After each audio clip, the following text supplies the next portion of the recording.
Të gjitha rekomandimet që në Europës. Në thënë që nuk është puna që ato rekomandime që i jepen Shqipërisë për punësimin e detyrave të komiteteve, po problemi është zbatëshmëria, konkretisht për arsimin. Ne si minoritet Maqedonës, konkretisht kemi ndoqur gjithë hapët ligjore, konkretisht në një zonë e Gollovërdës, në një shkollë kemi marrë 45 firma nga prindrit, ku kërkojnë që 2 herë në javë të mësojë gjuha maqedonase në procesin arsimor.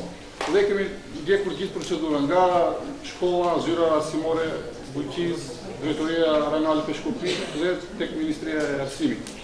Dhe bazë 2-3 muaj ka ardhur një përgjigje, domethënë që mund ta mësoni gjuha maqedonase, por vetëm në klasë të 7, por nga shtatori nëse kemi fonde, domethënë që nuk kanë shprehur qartë. Pastaj kemi bërë edhe një takim edhe me ministrin.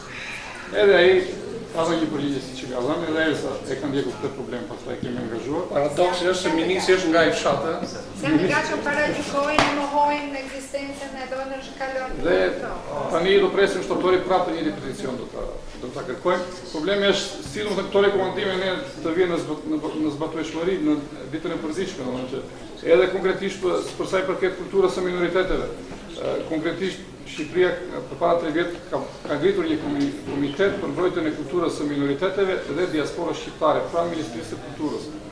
Dhe me këtë do të thënë ka raportuar në Këshillin e Evropës ja që ne kemi ngritur një komitet për minoritetet, po ky komitet në këto 3 vjet nuk ka dhënë asnjë projekt konkret për minoritetet.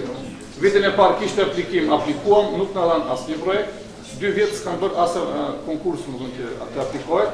Kurse për diasporën shqiptare po jepen projekte vit për vit.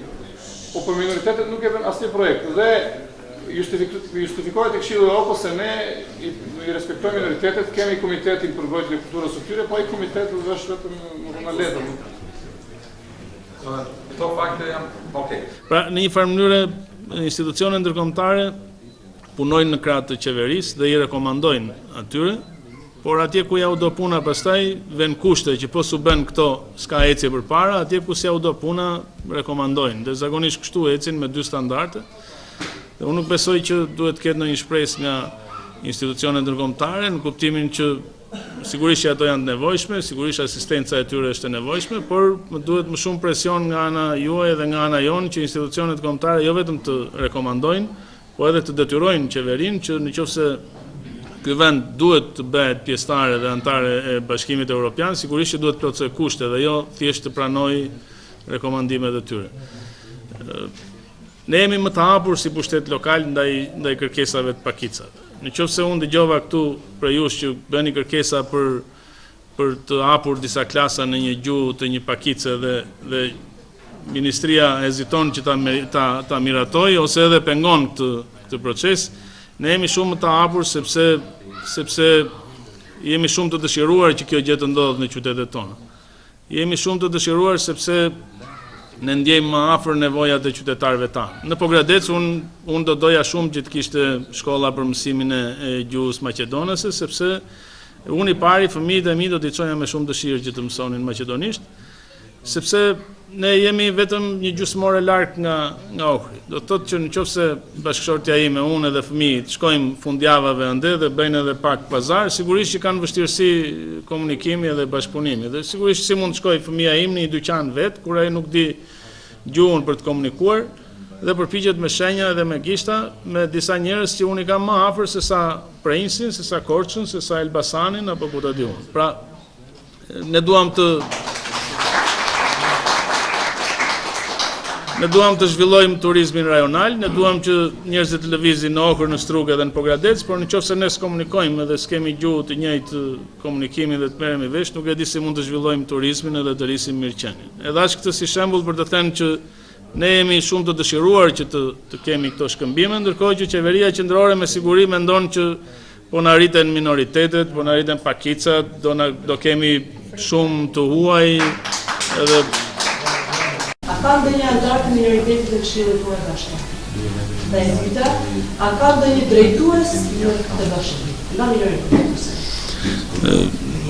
Varet çfarë quajmë edhe minoritete, se unë kam përshtypjen që janë pak edhe të paqarta këto çështjet e minoriteteve. Ne kemi përfaqësues me pasaporta maqedonase në Pogradec. Ish kryetari i Këshillit tim përpara këtyre zgjedhjeve ishte me pasaportë maqedonëse. Si ka emrin? Gjergji Ilo, ish kryetar. Aktualisht kam dy nënkryetar bashkie, njëri është me pasaportë maqedonëse. Domethënë nëna e tij është nga ana maqedonëse, baba i tij është aty sepse ne kemi pas edhe kushqi. Në Këshillin e Bashkisë kemi dy antar, një është me pasaportë maqedonëse, kurse tjetri është me pasaportë grek. Domethënë janë dy, nuk është merita ime për këtë punë, por ata janë aty, do të thotë që Jo Rom. Akoma. Rom nuk ka asnjë përfaqësues Rom në Isha disa pyetje. E para është a ka një zgjidhje si bashki kemi një vend publik ose do të thonë një zyrë atje do të prioriteti Maqedonës në Bogradec ose edhe për prioritetet që bëjnë atje të përdorin një zyrë të bashkë. Ne tani jemi në Bogradec në fazën e organizimit, po kërkojmë të shoqatë Maqedonës që do me ndrojtjen e drejtave të Kombitetit Maqedonës Bogradec, traditën, kulturën, si dhe mësimin e gjuhës maqedonëse. Do kapim edhe kurse private, për mësimin e gjuhës maqedonëse me fonde tona. Normalisht në këto kurse mund të vini edhe punë shqiptare, mund të jesh mësimi edhe kurse të shpallë. Dhe do jetë shumë ndikë më qoftë ju në ofroni ose të jepni një punë që kemi këto zyra. Ka shpënim konkret. Pastaj ishte një pyetje tjetër që lidhet me edhe ju përmend.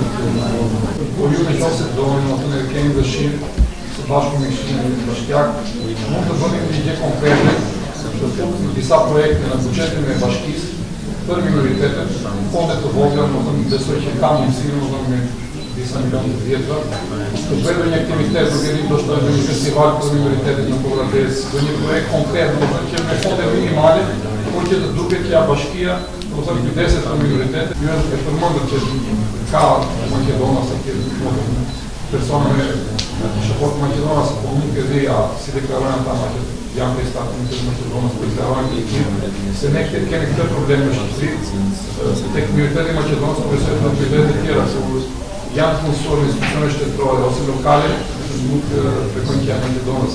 Kemi rast të ministrit të arsimit që në vitin 91 ka qenë një nga themeluesit e një shoqate Maqedonës në Tiranë me krahun e Gollobardas, dhe tani që është bërë ministri i arsimit dhe shpejt nga Gollobarda nga Klepishti, është pengesë më e madhe që ne të mësojmë gjuhën maqedonase. Jo, tani thotë që s'jam nga Gollobarda.